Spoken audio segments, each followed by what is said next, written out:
साथियों, देश की राजधानी दिल्ली एक नए सर्कस का केंद्र बन गई है।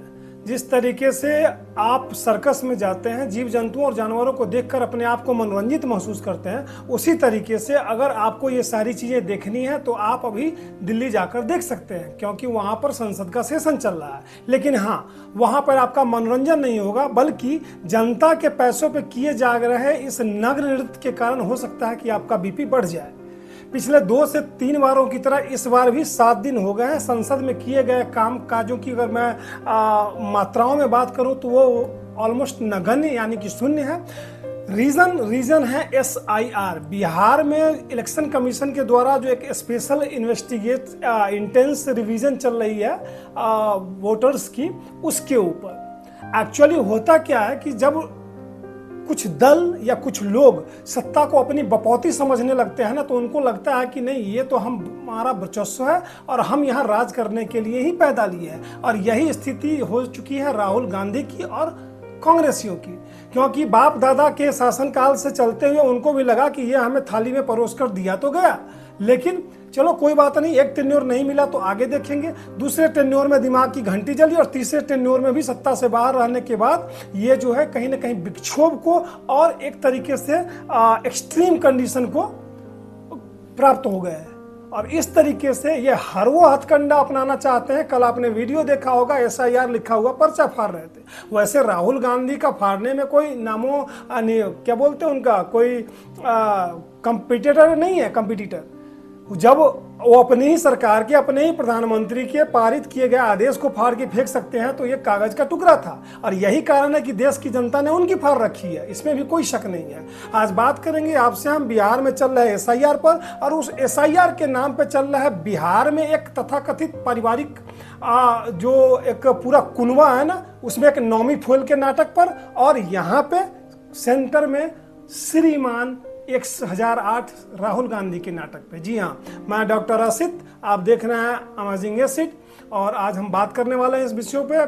वीडियो को लास्ट तक देखिए, अच्छा लगे अपने दोस्तों से साझा करें। चैनल पे नए आए हैं सब्सक्राइब अवश्य करें। आइए आरंभ करते हैं। साथियों, सबसे पहले मैं आपको जड़ में ले चलता हूँ। जड़ क्या है कि विशेष तीव्र पुनरीक्षण, that is special intensive revision, election commission के द्वारा करवाई जा रही है बिहार में ही क्यों? क्योंकि इस साल बिहार में चुनाव है। इसमें हो क्या रहा है, घर घर जा करके डोर टू डोर वेरिफिकेशन चल रहा है। किस चीज का? आपकी वोटर आईडी का। 78,000 इसमें BLO काम कर रहे हैं जो गवर्नमेंट के हैं, और 4 लाख जो है वॉलंटियर्स वो काम कर रहे हैं इसमें। स्पेशल इसकी जो निगरानी है वो ERO जो है, वहाँ के इलेक्टोरल और रजिस्ट्रेशन अफसर्स जो होते हैं वो खुद कर रहे हैं। अभी तक जो डेटा आया है और इलेक्शन कमीशन की जो घोषणा है उसके अंतर्गत हुआ ये है कि 98% जो है वो लोगों का फॉर्म जमा हो चुका है। किया क्या है यहाँ पे? किया इन्होंने सिर्फ इतना ही है कि बोला भाई आपकी जो वोटर ID है उसके सपोर्ट में आपको डॉक्यूमेंट्स देने पड़ेंगे, और जो डॉक्यूमेंट्स हैं वो उन लोगों के लिए जो उनकी 18 साल से ऊपर आयु हो चुकी है, यानी कि वो भारत के मतदाता हैं और वोट देने का राइट रखते हैं। 11 जो डॉक्यूमेंट्स उन्होंने दिए हैं, उस डॉक्यूमेंट्स में उन्होंने आधार को, मनरेगा कार्ड को और राशन कार्ड को, इसको उन्होंने उतनी ज्यादा वैलिडिटी नहीं दी है, और उसके अलावा कोई भी चीज, राइट। अब हुआ क्या, यहां से शुरू होता है विपक्ष का विंडी रोना। क्यों? क्योंकि उसके बाद एक कुछ डेटाज हैं, जो डेटा मैं आपको बताऊंगा, तो हो सकता है कि मेरी तरह आपकी भी आंखों की नींद उड़ जाए या फिर आपको भी सरप्राइज लगे। कुछ नहीं है, 2003 में भी ऐसा ही कुछ हुआ था, बिहार में ही हुआ था, और कोई दिक्कत नहीं। ये इलेक्शन कमीशन की एक रूटीन प्रक्रिया है। अब इस पे जो हो हंगामा है वो क्यों है, उस पे मैं दूसरे भाग में आता हूँ। पहले मैं इसको समझाता चलूँ आपको। अब इलेक्शन कमीशन के जो रिप्रेजेंटेटिव है कर रहे हैं, एक बार नहीं कर रहे हैं। BLO अगर आपका जो एड्रेस है वहां पे 3-3 बार जा रहा है। सपोज मैं चंडीगढ़ में हूं और मैं बिहार का वोटर हूं, बिहार की वोटर ID है, तो BLO जा रहा है वहां पे। अच्छा, उसके साथ और मजे की बात बता रहा हूं, ये जो दुगले हैं ना राजनीतिक दल जो कि हंगामा मचा रहे हैं, 56,000 से ज्यादा मोटा मोटी राजद के BLOs हैं अलग, उनके अपने पर्सनल। भारतीय जनता पार्टी के भी 53,000 से कुछ, और इसी तरीके से सारे पार्टी के अपने अपने रिप्रेजेंटेटिव हैं। ये नहीं है कि कोई किसी को पैसा दिला के अपना किसी तरीके से, या सरकारी BLO है उसको पैसा दिला के वोटर ID बनवा देगा। जी हाँ, ऐसा बिल्कुल भी नहीं है। सपोज मेरा वेरिफिकेशन होने के लिए बीएलओ आ रहा है, तो राजद वाला भी जानता है मैं यहाँ रहता हूँ नहीं रहता हूँ, मेरा घर है नहीं है, बीजेपी वाला भी जानता होगा जो उनके वर्कर्स होंगे, और इसी तरीके से चिराग की पार्टी हो या जदयू की पार्टी हो, व्हाट्सएवर, हर पार्टी के लोग जानते हैं मैं रहता हूँ कि नहीं रहता हूँ। तो इसमें कहीं ना कहीं धांधली का या फिर गलत करने की संभावना मेरे हिसाब से नगण्य बचती है। अब हुआ क्या है उसमें मैं आपको बताता चलूँ कि ये प्रक्रिया जो है, ये प्रक्रिया शुरू हुई थी 24 से 25 जून को 2025 में। फॉर्म भरने की अंतिम तिथि रखी गई थी कल, यानी कि 25 जुलाई को। 1 महीने का समय दिया गया था, जिसमें से सारे लोगों ने मुख्तः कर ही दिया है। अगर किसी का कोई प्रॉब्लम है, कोई डॉक्यूमेंट नहीं मिल रहा, तो 1 सितंबर तक आप अपना दावा ठोक सकते हैं, और 30 सितंबर को इलेक्शन कमीशन जो है वो फ्रेश इलेक्टोरल लिस्ट वहां पर निकालेगा कि भाई इन लोगों का नाम है। अब अभी तक के जो डेटाज आए हैं, जो फैक्ट्स आए हैं, उसमें है क्या 26 लाख ऐसे वहां पे वोटर्स हैं जो कहीं ना कहीं दूसरी जगह शिफ्ट कर गए, यानी कि परमानेंट एड्रेस जो है उनका कहीं ना कहीं शिफ्ट कर गया। 7 लाख ऐसे वोटर्स हैं जो कि 2 जगह रजिस्टर्ड हैं। लाइक अगर मैं बात करूं, चंडीगढ़ में रजिस्टर्ड है और बिहार में भी रजिस्टर्ड है, भाई तो 2 जगह तो आप वोट नहीं दे सकते आप, करेक्ट। इसी तरीके से 18 लाख ऐसे मतदाता हैं जिनकी मृत्यु हो चुकी है, और लगभग 11,500 ऐसे मतदाता हैं जिनका कोई अता पता नहीं चल रहा है। मीन्स उनके नाम से इलेक्शन कमीशन में वोटर आईडी तो है, लेकिन ना उनका एड्रेस ट्रेस हो रहा है, ना उनके मोबाइल नंबर, ना उनके ईमेल नंबर, और ना ही लोकेलिटी से पता चल रहा है कि वो कहीं पे है। तो इस तरीके की चीजें आ रही हैं। अब इलेक्शन कमीशन की अपनी दलील है, और दलील क्या है, वो संवैधानिक है और होना भी चाहिए। क्यों होना चाहिए? क्योंकि संविधान का अनुच्छेद 324 जो है और जन प्रतिनिधित्व अधिनियम जो है 1950 की, उसकी धारा 21 कहती है कि time to time voter list जो है उसका रिवीजन होना चाहिए। अब बात स्वाभाविक है भाई, 18 लोग जो मरे हुए लोग हैं, क्या वो वोट डालेंगे क्या? और नहीं डालेंगे तो उनके नाम पे कहीं ना कहीं कोई ना कोई तो वोट डालेगा, या फिर किसी न किसी तरीके की अनियमितता करने की कोशिश करेंगे लोग। ठीक है, गरीब हैं, प्रवासी हैं, दलित हैं, जो भी हैं, उन सभी लोगों को सफिशिएंट टाइम दिया गया है कि भाई डेथ सर्टिफिकेट आप ले आओ, बर्थ सर्टिफिकेट लेकर के आ जाओ, सरपंच से लिखवा लो, तुम अपना जो अपना आवास प्रमाण पत्र है वो दे दो, जमीन का कागज दो जो तुम्हारा वहां पे है पुश्तैनी। इस तरीके से ऐसी बहुत सारी चीजें हैं। विपक्ष ने हंगामा भी किया था, हंगामा करके सुप्रीम कोर्ट में गए थे। 1 तिथि में उन्होंने पूछा था, अब दूसरी जो डेट आई है उस डेट में उन्होंने भाई मना कर दिया, बोला जो कुछ भी हो रहा है वो नियम जनित हो रहा है, और इस तरीके से चुनाव आयोग का जो कार्यक्रम है वो बिल्कुल सही हो रहा है। तो यहाँ तक चीजें जो है वो कहीं भी क्वेश्चनेबल नहीं। सबसे बड़ी बात यह है कि बीएलओ के वेरिफिकेशन में पाया गया कि बिहार के जो सीमांचल के राज्य हैं, जैसे मैं कटिहार की बात करूं, अररिया की बात करूं, पूर्णिया की बात करूं, किशनगंज की बात करूं, यहाँ जहाँ पे मुस्लिम आबादी लगभग 60% से ज्यादा है, या फिर यूं कहें 50% से अधिक है, वहाँ पे क्या है, बांग्लादेश के लोग, रोहिंग्या जो है वो, नेपाली जो है वो, म्यांमार के लोग हैं वो आकर के बसे हुए और उनके नाम से वोटर आईडी है। तो क्या आप चाहते हैं कि आपके देश में बांग्लादेश के लोग वोट करें, नेपाली लोग वोट करें? मैं तो कहता हूं बिल्कुल नहीं। मरे हुए लोग कहीं ना कहीं वोट करने आ रहे हैं क्या? Answer is no. क्या एक ही आदमी 2 जगह वोट डाल सकता है? Answer is no. तो इस तरीके से चुनाव आयोग का जो ये SIR चल रहा है ये बिल्कुल कहीं ना कहीं नियम जनित है और संविधान के हिसाब से भी सर्वसम्मत है। एक आम आदमी को, जो जेन्युइन आदमी है, उसको कहीं कोई दिक्कत नहीं है। आप किसी से भी पूछ लो, उस किसी भी कोई भी एक आदमी ऐसा निकल करके नहीं आया है जिसने कंप्लेन करा जी मैं जेन्युइन हूं और मेरे डॉक्यूमेंट्स नहीं है जिसके कारण नहीं हो रहा।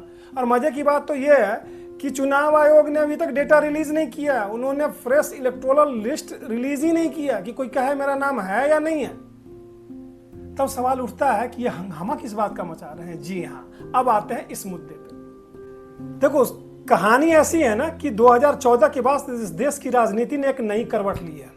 वो राजनीति विकास की राजनीति है, वो राजनीति जो है कहीं ना कहीं पैट्रियटिज्म की है, नेशनलिज्म की है, भारत को 2027 में विकसित राष्ट्र बनकर देखने की है। वो राजनीति जो है वो कहीं ना कहीं इस तरीके से आगे बढ़ रही है कि घर में घुस के भी भारत मार रहा है, 85 करोड़ लोगों को घर में बिठा के खाना भी खिला रहा है, कोई आंख दिखा रहा है तो उसकी आंखें भी निकाल रहा है, और ग्रोथ रेट इस तरीके की इकोनॉमी में जा रही है कि हम विश्व की 4थी अर्थव्यवस्था सबसे बड़ी बन गए।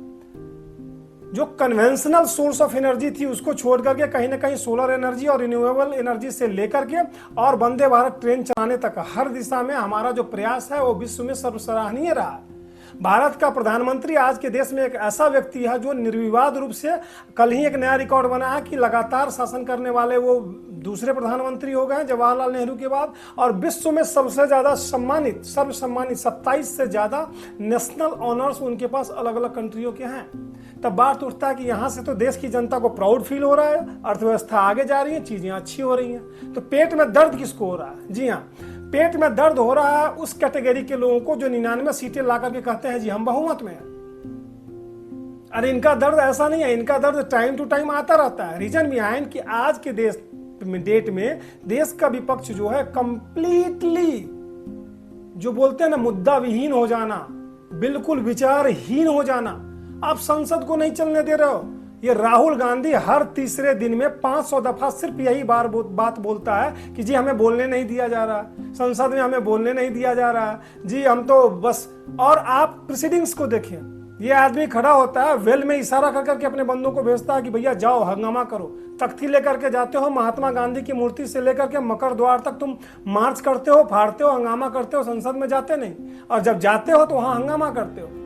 जनता के पैसों पे ये नाच करने का राज किसने दिया तुम्हें? किसने दिया यह अधिकार?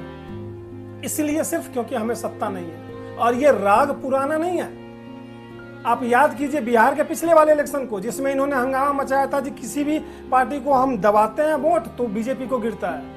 मैं आपको बताता चलूं कि जब कभी भी वोटर मशीन जब अनलॉक होती है ना, तो हर बूथ पे हर पोलिंग एजेंट्स के सामने अलग अलग पार्टीज के अलग अलग पोलिंग एजेंट्स होते हैं।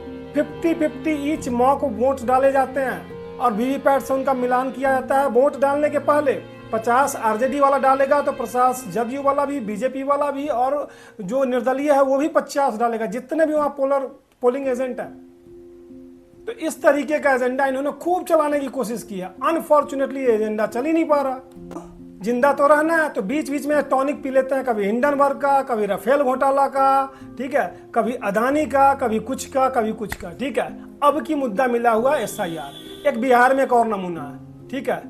अगर लालू प्रसाद यादव के बेटे नहीं होते तो उस नौमी फेल आदमी को मेरे ख्याल से कुत्ता नहीं पूछता, ठीक है। लेकिन बस वही है भाई, अल्लाह मेहरबान तो गधा पहलवान। इतना अशिष्ट, जिस तरीके का पिता वैसा ही पुत्र, इतना अशिष्ट आदमी जो कि भरी विधानसभा में कहता है कि जोर से मत बोलो गीला हो जाएगा। और ये इनकी मानसिकता है। यही कारण है कि आप अगर 90s वाले अगर एरा को देखोगे ना, मेरे जैसे लोग जो उस समय जिनको देखा है उन्होंने कि रूहें कांपती थी और किस तरीके से इनका आतंक मचता था। और बिहार की जनता वो जंगल राज की वापसी नहीं चाहती यार। यही कारण है कि इनको लगता तो है कि लोग मेरे मतलब अच्छी अच्छी बातें करते हैं मेरे साथ में, लेकिन वोट नहीं मिलता है इनको जब एक्चुअल वोट होता है तो। अब फिर दोनों चीज होती है, पेट का दर्द भी खत्म नहीं, दिमाग का दर्द भी खत्म नहीं, फिर वही कहानी। ईवीएम हैक हो रहा है, ईवीएम हैक हो रहा है, 500 बार बोल दिया चुनाव आयोग ने, इनके पास कुछ है नहीं, हंगामा करना है, केवल हंगामा करना है। जनता के मुद्दे इनके पास है नहीं, तो ये चाहते हैं कि भैया हम कुछ ना कुछ बकवास करके, कुछ ना कुछ थोथी बातें करके उनके दिमाग में इम्प्लांट करें। My dear Rahul Baba and Tejashwi Yadav ji, आपकी जो बुद्धि है ना, उस बुद्धि का बिल्कुल वो बोलते हैं ना, बना करके अपने पास रखें आप। जनता को सब समझ में आता है। इन्हें इतनी बेवकूफ है और ना आपकी तरह, दोनों चीजें हैं। लेकिन हाँ, एक चीज है कि कहीं इसके आवरण में ये ना हो ना, और इस नौटंकी में ये ना हो कि जो बची खुची सीटें आपको मिली है ना, वो भी लात मार के इस बार के चुनाव में जनता हटा दे। क्योंकि विधानसभा, लोकसभा, राज्यसभा नाटक नौटंकी करने के लिए नहीं होती है, वो जनता की समस्याओं को उठाने के लिए होती है। और मेरे प्रोस्पेक्टिव से पूछेंगे तो एज ए विपक्ष तो वो सबसे स्ट्रॉन्गेस्ट प्लेटफॉर्म है, जहां पे कि हम दबा के बोल सकते हैं, सवाल उठा सकते हैं, सरकार को घेर सकते हैं। इस सरकार को अगर बिल पास करवानी है तो ऐसे ही करवा लेगी, तुम रहो भारत बाहर वॉकआउट करते हुए, कोई नहीं पूछ रहा तुमको, वो तो करवा ही लेगी अपना बिल पास। लेकिन इनका क्या है, इनको न काम करना है न काम करने देना है। सर्वदलीय बैठक बुलाई जा रही है, कभी लोकसभा स्पीकर बुला रहे हैं, कभी सदन के नेता बुला रहे हैं, लेकिन नहीं, नौटंकी करनी है। जिस उपराष्ट्रपति जगदीप धनखड़ के खिलाफ अविश्वास प्रस्ताव लेकर आने वाला जयराम रमेश है, वो अभी भिंडी रोना रो रहा है, अरे कैसे जयराम रमेश जी का रोने, कैसे धनखड़ जी को उन्होंने मतलब हटा दिया, इसके पीछे कुछ काला है दाल में। मल्लिकार्जुन खड़गे दूसरों के मतलब उस पे बने हुए अध्यक्ष जिनकी हिम्मत नहीं है कि सोनिया गांधी के सामने कुर्सी पर बैठ जाए, वो लोग नहीं नहीं नहीं नहीं ये तो कुछ तो गड़बड़ है, जो 4 दिन पहले गाली दे रहे थे उसी उपराष्ट्रपति को। ठीक है, तो इनकी ये मानसिकता है, इनका ये जो है कहीं ना कहीं चरित्र है। देश की जनता को इससे न केवल पहचानना चाहिए, और मैं तो कहता हूँ 99 दे करके ना इनकी भूख जगा दियो तुम, ये 9.9 के लायक नहीं है। अच्छा, एक और मजे की बात जाते जाते, तेजस्वी यादव ने बोला कि हम चुनाव का बहिष्कार करेंगे, और कोई साथ में नहीं आए। उन अखिलेश यादव ने भी मना कर दिया और बाकी दूसरी पार्टी ने। करो ना बहिष्कार, हैसियत तो पता चले। लालू यादव के घर में पैदा होकर के सब दिन बड़ी गाड़ियों से चलते हुए चांदी का चम्मच मुंह में लेकर के और हर किसी को ऑर्डर देने वाले शख्स, तुम्हें लगता है कि यही दुनिया, यही बिहार, और यही कारण है कि सत्ता की लोलुपता जो है ना, उसकी जो आकांक्षा है इस कदर आकंठ हावी हो गई है कि कुर्सी पर नहीं बैठे हो तो तिलमिलाए हुए हो। और ये चीज सबको समझ में आ रहा है, और ये भी साथ में समझ में आ रहा है कि जिस दिन कुर्सी पे बैठोगे उस तरीके से उस दिन तुम क्या करोगे, यहाँ पे बिहार को क्या करोगे, इसका क्या हाल बनाओगे, वो भी पब्लिक एज्यूम कर रही है। और यही कारण है कि तुम्हें कोने में बिठा रखा है कि तुम करते रहो बस जो कर रहे हो। अच्छा, एक और है मोहतरमा जिनके पेट में इतना ज्यादा दर्द हो रहा है, वो और कोई नहीं, अपनी ममता दीदी है। ममता दीदी, उनको पता है अगले साल बंगाल में चुनाव है, बिहार में सक्सेसफुली SIR हो गया तो बंगाल में होगा ही। और ये किसी से भी नहीं छुपा हुआ है कि बंगाल के वोटर्स कौन हैं, कहाँ से आए हैं, किस तरीके से उनका आधार कार्ड बनवाया गया, किस तरीके से प्लान वे में उनका राशन कार्ड बनवाया गया, फिर उनको पूरे देश में छोड़ दिया गया कि भैया जाओ जहाँ तहाँ कमाओ, वोट देने केवल आ जाना यहाँ पे, we are here to take care of your family. उनकी अलग चुनचुनी मची हुई है और मचना भी चाहिए। चुनाव आयोग जी ने जो स्टेटमेंट अभी दिया ना कि राजनीतिक दल जो है उनके द्वारा जो लगाया गया आरोप है और उनके द्वारा जो बनाया गया दबाव है, इनके चक्कर में ऐसा नहीं है कि हम अपना कार्य नहीं करेंगे। जी हाँ, आप बिल्कुल शाबाशी के पात्र हैं। आप कहीं ना कहीं जो है ना पात्र हैं आप इस चीज के कि भैया आपने देश की जनता का विश्वास गैदर किया है एक जगह कि सही काम है, हम करेंगे। मरे हुए लोग वोट नहीं डालेंगे, एक ही लोग दो जगह वोट नहीं डालेंगे, दूसरे देश के लोग जो है वो भारत के नागरिक बन के यहाँ के वोट नहीं डालेंगे। और आप जिस तटस्थता से अपने इरादों के साथ खड़े हैं उसके लिए भी कहीं ना कहीं आप जो है वो बधाई के पात्र हैं। तो इसके लिए मैं आपकी भूरी भूरी प्रशंसा करता हूँ। और बाकी रही इनकी बात, तो ये विपक्षी दल जो है मैंने बताया ना, बिल्कुल विचारहीन, मुद्दाहीन, क्रियाहीन, खत्म है इनका। वो जो राहुल गांधी बोलता है ना खत्म, वही खत्म। आगे देखिए अभी और क्या होता है, क्योंकि गवर्नमेंट पॉइंट ऑफ व्यू से एक चीज मुझे भी समझ में नहीं आती है कि गवर्नमेंट जब इस चीज को कर रही है तो क्यों नहीं स्ट्रांगली क्यों नहीं आती है। ये वो जो ढुलमुल का रवैया है ना आज के डेट में कि थोड़ा सा बैलेंस बना के चलते हैं, बैलेंस बनाने की जरूरत नहीं है। राहुल गांधी आपको बैलेंस बनाने की नहीं सोच रहे हैं, आपकी वो सोच रहे हैं कि किस तरीके से उखाड़ के फेंके, इस देश में एनार्की का एक माहौल पैदा करें कि भैया महाराष्ट्र में चुनाव हुआ तो ये बढ़ गया, कर्नाटक में ये हो गया, कहीं इनका वोट बढ़ जाता है। अब मजे की बात यह है कि कितने बड़े बड़े ज्योतिष हैं भाई, वोट कट रहा है कटिहारों से, कटिहार से, किशनगंज से, पूर्णिया से, अररिया से, सुपौल से। इनको कैसे पता कि ये इन्हीं के वोटर है? एक बड़ा क्वेश्चन ये भी है, उनका आंसर नहीं है उनके पास। इनको बस रोना है, और रोना नहीं है, ब्लेम करना है कि भाई हम सत्ता पक्ष को किसी तरीके से हम ब्लेम करते रहें और सिंपैथी कहीं ना कहीं गेन करते रहें। एनीवे क्या होता है, इसकी आएगी क्या प्रोसीडिंग्स में क्या चीजें निकल करके आती हैं, उसके ऊपर और डिस्कस करेंगे। कैसा लगा आज का वीडियो कमेंट सेक्शन में लिखना बिल्कुल ना भूलें। मिलते हैं फिर किसी और वीडियो में, तब तक के लिए धन्यवाद।